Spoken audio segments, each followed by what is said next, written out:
আরে সামান্য একটা খেলোয়াড় মোহাম্মদ শামি ভারতবর্ষের ক্রিকেট দলে দুবাইয়ে খেলতে গেছে, রোজার দিন পানি খেয়েছে। তা না হলে মুর্শিদাবাদের একটা আলেম আর অন্যান্য জায়গায় আলেম বলছে, হ্যাঁ স্যার এটা মুসলমান রোজার দিন এরকম করে লক্ষ লক্ষ মানুষের সামনে এরকম করে বোতল পানি খেয়ে নিল, লাগলো মোহাম্মদ শামির পিছনে তো আর পোস্ট মটাম করে ছেড়ে দিল। আমি বলছি একটু দয়া কর রে আলেমের বেটা আলেম, কি দয়া? মুসাফিরের উপরে রোজা আছে, হ্যাঁ না বলেন না? নাই, আমার মন আমি রোজা রাখবো না, আল্লাহ ছাড় দিয়েছে আমাকে। তো কলকাতা থেকে দুবাই 2500 কিলোমিটার রাস্তা, এটা সফর না? সফর নয় তো সফরের হালাতেও খেলতে নেমেছে, তো এমনি তো ছাড় পাই যে আমি রোজা রাখবো না। আর তার উপরে কোচের উপর থেকে ডাঁট আছে যে তোর গতি হতে হবে 96 কিলোমিটার বেগে, বল মারতে হবে আর দিয়ে নিউজিল্যান্ডকে উড়াতে হবে, ভারতকে টস আনতে হবে, সিল আনতে হবে, আর যদি দুর্বলতা দেখতে পাওয়া যায় তো দল থেকে আউট। তুই রোজা রাখবি আর খেলবি? তার তো ক্রেডিট নিয়ে চিন্তা। তো এত শরীয়তের ছাড় আছে যে আমি বিদেশি মুসাফির, আর তার উপরে ওর উপরে বল প্রয়োগ করা হয়েছে, সেই ক্ষেত্রের মানুষটাকে তো মাপ দিতে কেউ রাজি নয় ভারতবর্ষের আলেমেরা। ফজিলত আর এতগুলো গুণগান রব্বুল আলামিন করে রেখেছেন এবং তার নবী করে রেখেছেন। আচ্ছা, ক্ষমা প্রার্থনার মাস এটাকে বলা হলো, এটার মানে কি? অন্য মাসে কি আল্লাহ তাআলা ক্ষমা করেন না? যে করি। তো এই মাসটার নাম ক্ষমার মাস কেন বলা হলো? তার মানে কি অন্য মাসে যদি আমি আল্লাহ তাআলার কাছে দোয়া করে নিজেকে ক্ষমা করাতে না পেরে থাকি, হতে পারে, কিন্তু রমজান মাসটা এমন একটা মাসের মাস, এই মাসে যদি আমি ক্ষমা প্রার্থনার ইচ্ছা করে থাকি তো ইনশাআল্লাহ এই মাসে ক্ষমা হবে। তাহলে ওই মাসে গ্যারেন্টি নেই, আর এই মাসে কি আছে? গ্যারেন্টি আছে। এবার কতজন লোক তৈয়ার আছেন? মিষ্টি হাদিসটাকে আগে শুনেন, শোনার পরে এবার বলেন কি কথাটা আপনাকে বোঝাতে চাইছি। নবীজি বলছেন হাদিসের ভেতরে, ইন্না লিল্লাহি মালাইকা সাইয়াহিনা, আল্লাহ রাব্বুল আলামিনের অনেক ফেরেশতা আছে, তাদের ভেতরে একগুলো ফেরেশতা হলো কি চলে বেড়া, ওরা স্থির নেই, রোডে রোডে রোডে রোডে, রাস্তা রাস্তা, মাঠ মাঠ, এই শহর ওই শহর, ওই গ্রাম ওই জেলা জেলা জেলা, সব চলে বেড়াচ্ছে, সারা সারা দিন চলে বেড়াচ্ছে। আল্লাহর একটা দুটা ফেরেশতা নেই, দল দল হয়ে এগুলো ফেরেশতা চলে বেড়াচ্ছে সারা সারা রাত। কি জন্য চলে বেড়াচ্ছ গা?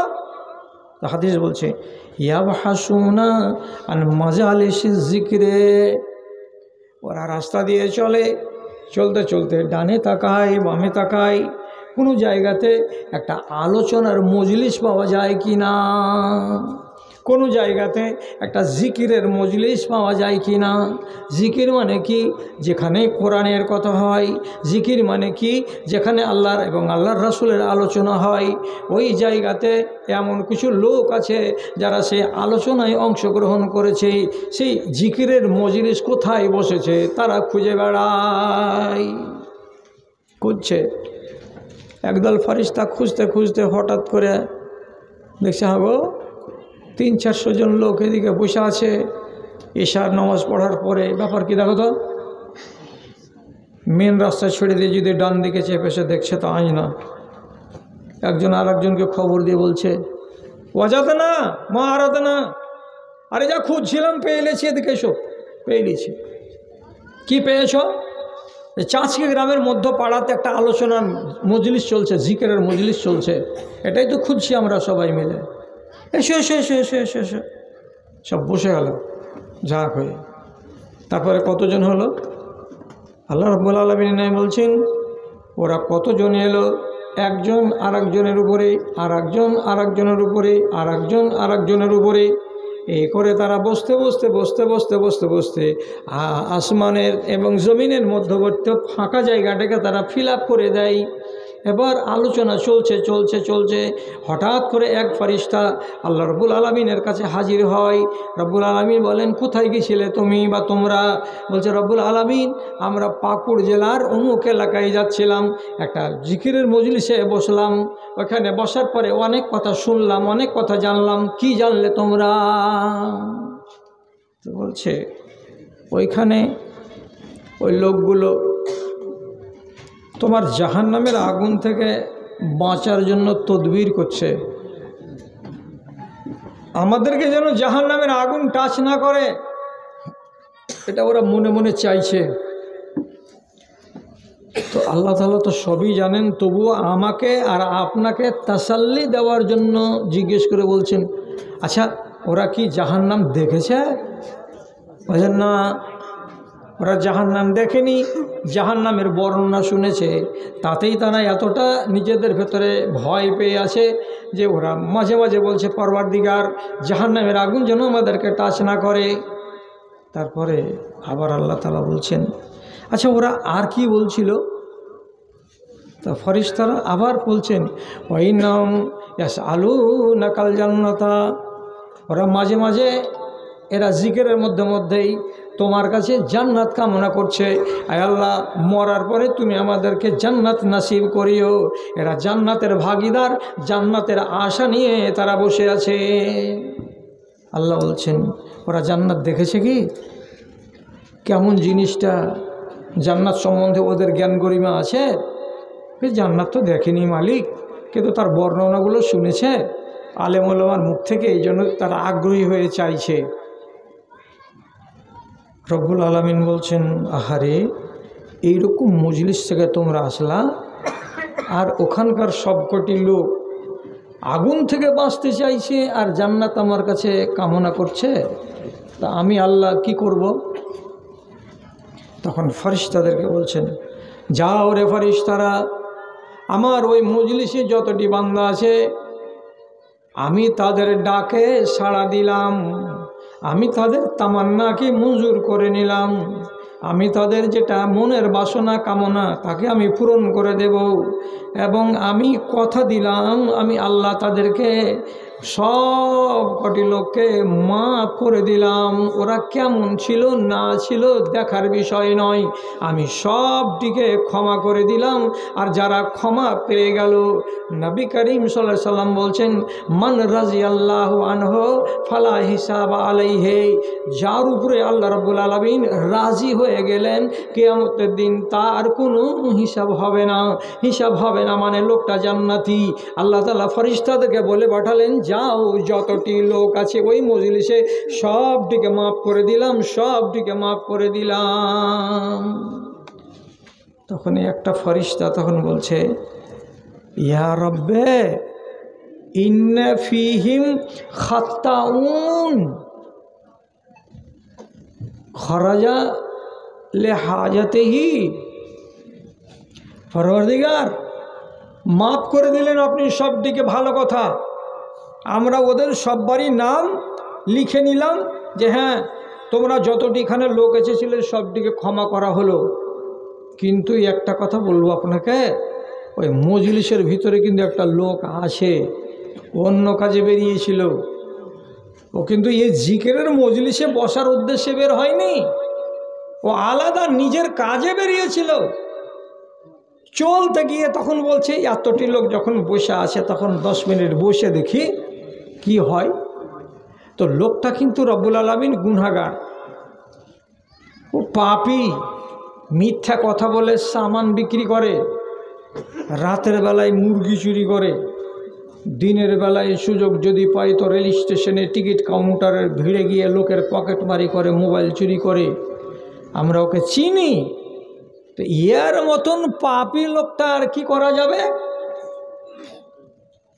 আপনি তো বললেন যাও সবকে মাফ করে দিলাম, তাহলে ওই গুনাহগারটার কি হবে? ওকে মাফ করে দেবো নাকি?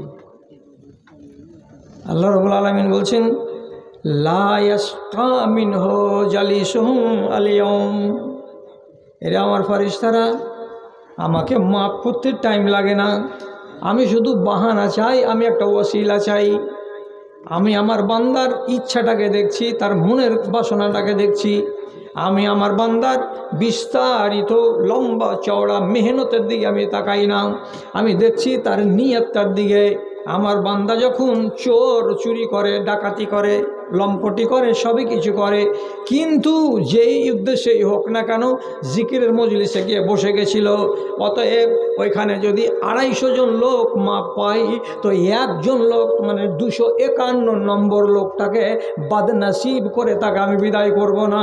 আজকের মজলিসের ফজিলতে ওই গুনাহগারকে পর্যন্ত আমি মাফ করে দিলাম। তাহলে আপনি দেখতে পাচ্ছেন যে আল্লাহ রাব্বুল আলামিন আপনাকে মাফ করার জন্য জিকিরের মজলিসের কতটা গুরুত্ব দিলেন। জিকির কাকে বলে? খালি লম্বা করে চোখ বন্ধ করে খালি বড় বড় দুয়া বলবেন, এটার নাম জিকির তা নয়। যেগুলো অ্যাকচুয়ালি তসবিহ এবং যেগুলো অ্যাকচুয়ালি জিকির সেগুলো হলো ছোট।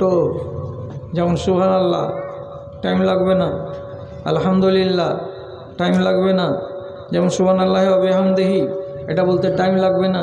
যেমন লা ইলাহা ইল্লাল্লাহ, এগুলো বলতে টাইম লাগবে না। আর এগুলো জিকির যার মুখ থেকে বেরিয়ে যাবে, ও জেনে নিতে হবে যে ওর মিটার সব সময় ঘুরতে আছে, কোনো সময় থামে না। এবং আপনাকে আর কি কথা বলবো, কথা বলে বলে বলে বলে আপনাদেরও থলিটাকে বোঝ করতে পারলাম না, তার আগে মরার বয়স হয়ে গেল। আর আমারও থলি শেষ হয়ে গেল ওয়াজ করে করে, ওয়াজের থলিতে কিছু পড়ে আর নাই। সুবহানাল্লাহি ওয়া বিহামদিহি যদি আপনি এই মজলিসে একবার বলতে পারেন, তো নবী করিম সাল্লাল্লাহু আলাইহি সাল্লাম বলছেন, গোরসাত লাহু নাখলাতুন ফিল জান্নাতে, ওর ভাগে যেটা জান্নাত আছে সেই জান্নাতের সামনের মাঠে ওই একবার সুবহানাল্লাহি ওয়া বিহামদিহি বলতে গেলে একটা খেজুরের গাছ লাগিয়ে দেওয়া হবে। মরার পরে যেদিন জান্নাতে আসবে সেদিন দেখবে যে সারিবদ্ধ খেজুরের গাছ লেগে আছে। কে লাগালছিল? জি আল্লাহ। তুই লাগালছিলে? আমি কবে লাগালাম? আদেশটা তো ফেরেশতা আমার, কুদরত আমার, লাগিয়েছিস তুই। কখন লাগালাম? যখনই তুই বলেছিলি সুবহানাল্লাহি ওয়া বিহামদিহি। তুই যদি দিনে 100 বার বলিস তো 100টা গাছ আমি লাগাবো। তুই যদি দিনে 400 বার বলিস তো আমি 400টা গাছ লাগাবো। আপনি তখন নিজে নিজে বলবেন, মৌলী সাহেব এটা যদি 1 লাখ বার হয়ে যায় তাহলে 1 লক্ষটা গাছ আমি কি করব? আপনি কি করবেন? হায় রে পাগল ইনসান, আপনাকে এই দুনিয়ার 10টা দুনিয়ার সমান জান্নাত দেওয়া হবে। এত বিশাল বড় এলাকা। কত বড় এলাকা? এই দুনিয়াটার 10 গুণ বড় দুনিয়া। আপনার নামে শুধু একটা জান্নাতির নামে বরাদ্দ হবে। এবার বলেন আপনি দুনিয়ার কতটি অংশতে গাছ লাগাতে পেরেছেন? অঙ্ক করেন বসে বসে। আমি একটা হুঁশিয়ার তা নয়, এ লোকগুলো এরা শুধু হুঁশিয়ার তা নয়, আপনারাও হুঁশিয়ার। এখানে বসে করুন। ঝাড়খণ্ডে এত বড় প্রদেশ, কতটি গাছ লাগাচ্ছেন? ঝাড়খণ্ড বোঝ হবে?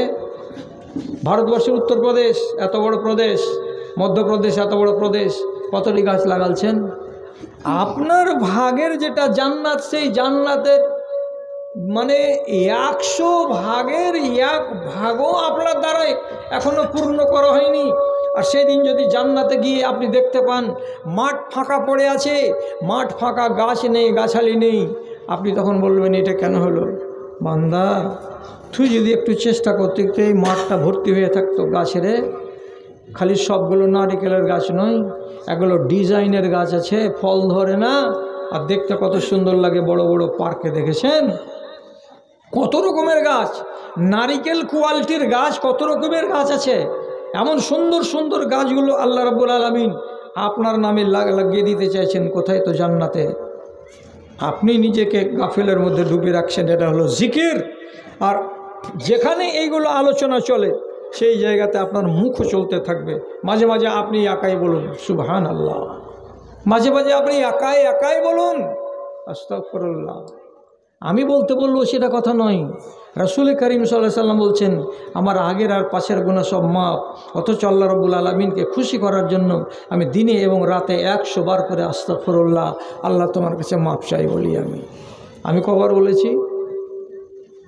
চলতে ফিরতে কিছু হয়ে গেল বলবেন আস্তাগফিরুল্লাহ। পয়সা লাগে না। সুবহানাল্লাহি ওয়া বিহামদিহি। পয়সা লাগে না। যদি এটাকে বাড়িয়ে দেন আর একটু, সুবহানাল্লাহি ওয়া বিহামদিহি সুবহানাল্লাহিল আযীম, এটা যদি বেড়ে যায়, একবার হলো সুবহানাল্লাহ, একবার হলো সুবহানাল্লাহি ওয়া বিহামদিহি, আর একবার হলো সুবহানাল্লাহি ওয়া বিহামদিহি সুবহানাল্লাহিল আযীম। 3 রকম বললাম আপনার সামনে, আর 3টাই সহিহ রিওয়ায়াত। তো যদি এই কথাটা আপনি বলতে পারেন, তামলাউল মিজান, দাড়ি পাল্লার আনাজ আর কানাজকে সমস্তকে কানাই কানাই ভরে দিবে, এইটা এমন একটা বাক্য বলতে গেলে সোজা, পাল্লাতে ভারী, আর আল্লাহ রাব্বুল আলামিনকে অত্যন্ত প্রিয়, অত্যন্ত প্রিয়, একদম সহিহ হাদিস। তাহলে যাক, এদিকে আমি ঘুরে আসি। রমজান মাসের মাহাত্ম্য আলোচনা করতে গিয়ে আপনাকে এই কথাটি বললাম। আবার আর একটা কথা বলছি, এবার কি, যখন রমজান মাস দুনিয়াতে চলে আসে, আল্লাহ রাব্বুল আলামিন একগুলো ফরিস্তাকে এলাকা ভাগ করে দেন। এই তোমাকে দিলাম ঝাড়খণ্ডের পাকুড় জেলা, তোমরা কজন আছো? এই টিমের ভিতরে যাও, তোমরা 100 জন, তোমাদের এই জেলার ভিতরে ভিতরে ঘুরতে হবে। দায়িত্ব কি আছে? এই একটা দায়িত্ব। কি দায়িত্বটা? ভালো করে দেখেন। ওই ফরিস্তার কাজ হলো আঞ্জনা গ্রামে ঢুকবে, আর ঢোকার পরে গ্রামের মাথাতে এসে আওয়াজ দিবে। আপনি কিন্তু ফরিস্তার আওয়াজ শুনতে পাবেন না। এগুলোকে যদি ঈমান থাকে তাহলে ঈমান দিয়ে বিশ্বাস করতে হবে, আর ঈমান যদি না থাকে তাহলে আপনার খালি শুনাই হবে।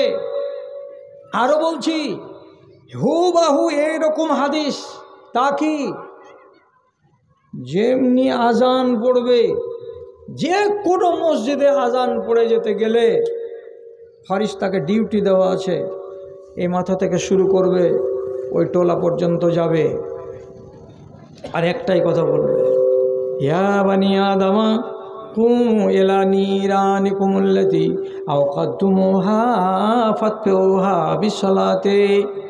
তখন ওইটা ফেরেশতা কী করবে? আপনাকে নামাজের জন্য ডাকবে, আর ভাষাটা বলবে কি, মাঠে আগুন জ্বালিয়েছ তকদিরে, ওই আগুন যদি নিভাতে চাও আল্লাহর মসজিদে এসো, মুয়াজ্জিন আজান দিয়েছে, এখানে বলবে, এখানে বলবে, এখানে বলবে, শেষ। যে গেল গেল, আগুন নিভালো, যে গেল না গেল না, আগুন জ্বললো। মাঠে আগুন নিভালো মানে, জ্বালালো মানে, হাটে গেছো, মিথ্যা কথা বলে সামান বিক্রি করেছো, কপালে আগুন জ্বালিয়েছো। কোর্টে গেছো, নকল দলিলে সই করেছো, বাপ জমিকে অন্য নামে করে দিচ্ছে, তুমি হয়ে গেলে সাক্ষী, হারামি কাজে সাক্ষী হয়েছো, কপালে আগুন জ্বালিয়েছো। আগুন নিভাবে তো কোথায়? তো মসজিদ। মাঠের আগুন নিভাবে কোথায়? তো মসজিদে। এসো নমাজে, কথাটা বলে দিল, আল্লাহর ফরিস্তা চলে গেল। আমরা কারা কারা শুনতে পাই, কারা কারা পাই না, এক বাক্যে উত্তর, আমরা আল্লাহর ফরিস্তার কথাটাকে বিশ্বাস করি, আমরা শুনতে পাই না। আবার একটা হাদিস, এটাই কি, ওই যে মাঠের গ্রামের মুখে এসে আওয়াজ দিয়ে বলছে, কি বলছে, ইয়া বাগিয়াল খায়রে আকবিল ওয়া ইয়া বাগিয়াশ শাররে আকসির ওয়ালিল্লাহি উতকাউম মিনান নার। কি বলছে ফেরেশতাটা?